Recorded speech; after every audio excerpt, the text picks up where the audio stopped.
Hey guys, for those who don't know, my name is James and I am a sports massage therapist who helps athletes with injury prevention and their sports rehabilitation.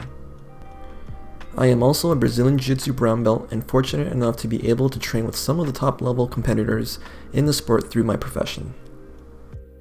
As you know, the sport of Brazilian Jiu Jitsu also comes with their fair share of injuries due to the repetitive motions, overuse, and positions that we may find ourselves in. My goal of these videos is to share my experiences training with these athletes to show what a recreational jiu-jitsu enthusiast like myself is going through, along with my thought process when training with a competitor. I also thought it'd be a great idea to share my knowledge on injury prevention in the sport of Brazilian Jiu-Jitsu, as most of it comes down to education along with what to do and not to do during training. It's also great to show people the struggles and challenges that I personally have as a higher belt during training and how we have so much to learn regardless of our experience and belt level. In this video, I'll be commentating my role with one of my training partners, Michael Sheehan. Michael is a Brazilian Jiu-Jitsu black belt and is one of Canada's top talents in the competitive scene. He has been training for over a decade and has medaled at Nogi Worlds and Europeans. He currently teaches and runs Toronto Jiu Jitsu Club, which is located on the east side of Toronto. He is also a patient of mine, and I've helped him rehab a number of injuries that have been accumulated over the years of training. First off, I'd like to let you guys know that I've asked Mike to beat me up for 10 minutes for the purpose of the video. He usually lets me flow roll, but for the purpose of the video, I wanted to show you the difference of a competitive black belt against a recreational jiu-jitsu enthusiast like myself. Okay, let's start. So we start standing, exchanging grips. He manages to hit a really good duck under right over here and takes me down. I managed to get a good cross grip over here and I'm looking for a butterfly hook. I'm thinking about transition to single leg X, but he controls my sleeve really well and I wasn't able to get that. He goes for a backstop and I try my best to create frames, but seems to be controlling me really well right over here. He manages to get a chin strap right over here and I'm trying my best to get my butterfly hooks in to at least create some distance right over here. I was able to kick my leg through to single leg X to create a little bit more space, but right away he controls my sleeve and I'm not really able to get much over here. He starts cutting the angle a little bit more, which makes me throw my matrix hook, and I was able to scoop back a little bit and go for the crab ride. I was trying my best to pull him down towards me, but he's controlling both my heels, and I had a really hard time off balancing him here and just settling any grips from here. He manages to do a little bit of footwork here and goes for an ankle lock grip, and we kind of end up in a weird scramble over here. Another thing rolling with Mike is he's very powerful and dynamic and creates a lot of reactions from the top. He manages to pass me and I'm doing my best to create frames. I also feel like he's going for a broader plotter right around here and I try my best to defend that, but I couldn't do much from this position. To be honest, I'm not really sure how to defend the broader plotter. He probably catches me there 5 or 6 times during this roll, and I wasn't really sure what to do. When training with a competitor, I always feel like 3 to 4, even 5 steps behind.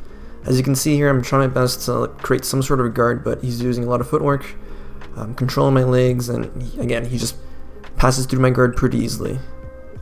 Same thing over here, he gets a overhook my arm. I guess this is a Tarico plata, not so much a Brado plata, but same thing, couldn't get out of it. I tried my best to roll through, but it only made things worse. Another thing I'd like to talk about is proper jiu-jitsu etiquette.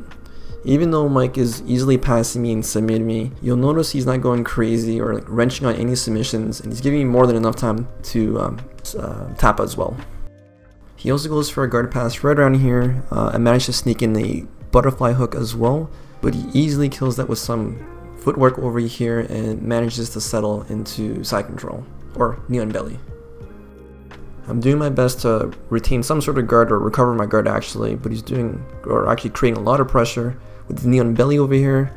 I'm trying my best to fight that right arm over here. He manages to mount me right around here, and again, I'm doing my best to recover some sort of guard. At this time, I'm pretty tired, trying my best to get anything on him, whether it be half guard, quarter guard, but he's just creating too much pressure.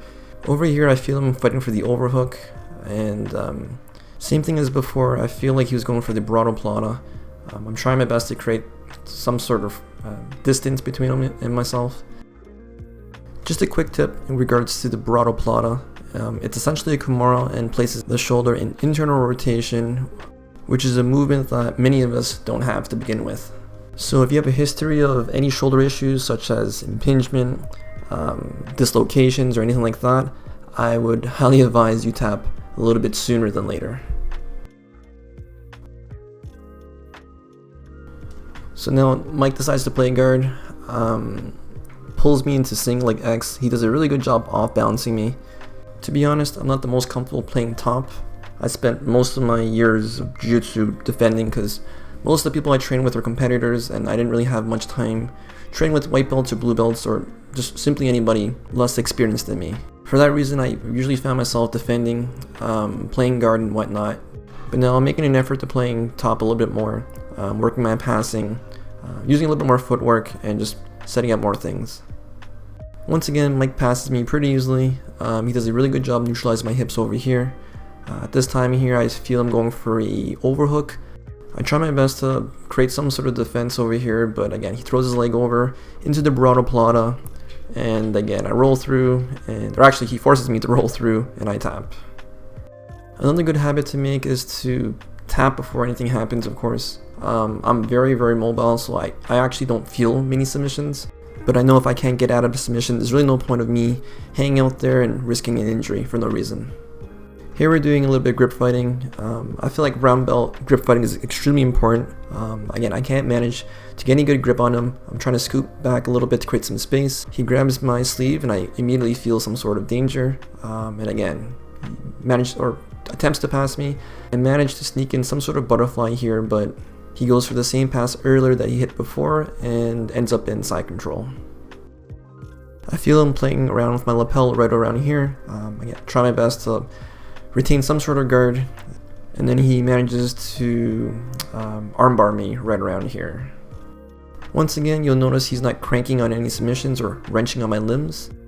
You'll notice I'm tapping before the full extension as well. In the next few seconds, you'll see Mike going for some sort of berimbolo technique.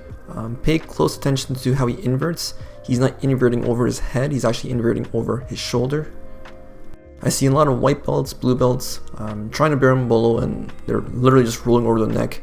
That places a lot of unwanted stress and tension into the neck, and just asking for an injury. I see a lot of white belts and blue belts trying to berimbolo, and they're literally just rolling over the neck. This places a lot of unwanted stress in the neck and could actually predispose you to a lot of neck and shoulder issues in the future. At this part of the roll, I'm pretty tired. I do have a lasso in here. I'm actually waiting for him to posture up so I can actually try to invert. I managed to sneak a 50-50 hook in here. He strips off my lasso hook pretty easily. Again, I'm trying to retain some sort of guard, goes for a toe hold, and I obviously tap right there. In the next few seconds, you'll see a really good example of how to properly invert. You'll notice I'm not inverting over my head, I'm actually inverting over my shoulder.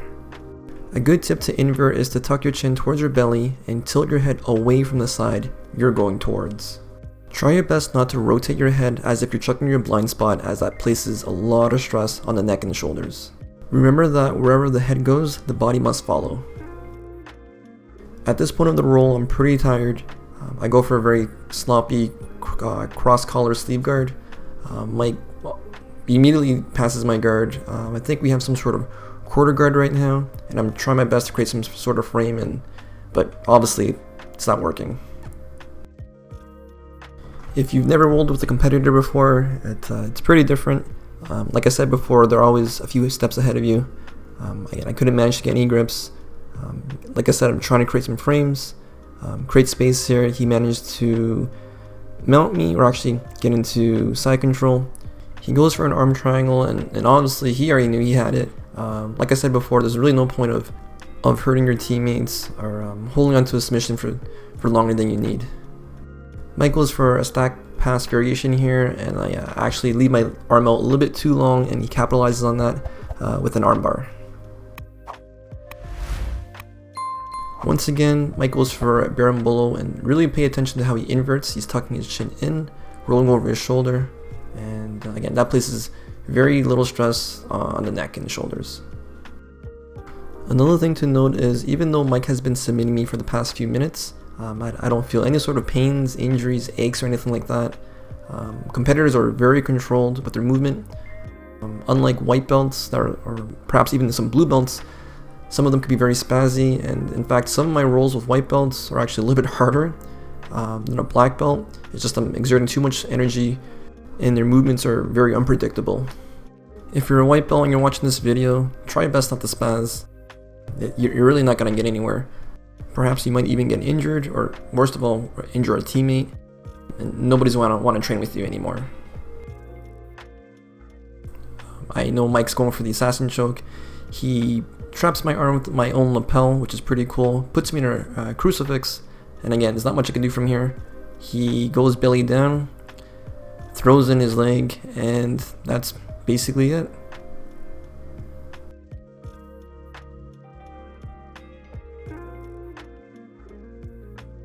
So here I'm playing off my back. He has Tori under grips on me. I'm trying my best to get a grip on him, whether it be a collar, lapel, but he's doing a good job fighting my grips right now. He gets his Tori under grips again, and I try my best to keep my hips pretty heavy to prevent the stack pass over here, and I even try to frame off my quad there to create a bigger frame, but it clearly didn't work. He gets a mounted guillotine on me, and that's the end of the roll.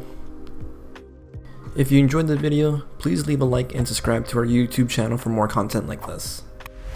Please leave a comment down below and let me know who else you'd like me to train with. If you live in the Toronto area and are looking to start your Brazilian Jiu-Jitsu journey, or to simply inquire about privates and or workshops, feel free to reach out to Mike on Instagram at msheehanjj, or at Toronto Jiu Jitsu Club, or at torontojujitsuclub.com. Lastly, as you know, the sport of Brazilian Jiu-Jitsu requires an adequate amount of mobility. A lack of mobility can cause other areas of the body to compensate and ultimately work harder, which can result in pain and or dysfunction. Our Jiu Jitsu Prehab and Mobility program is designed to help you build a stronger and more mobile body to allow you to train harder and longer without pain. It will help you with preventing injuries on the mats and promote longevity in the sport as well. Click the link in the description to enroll into the course now. See you guys next time.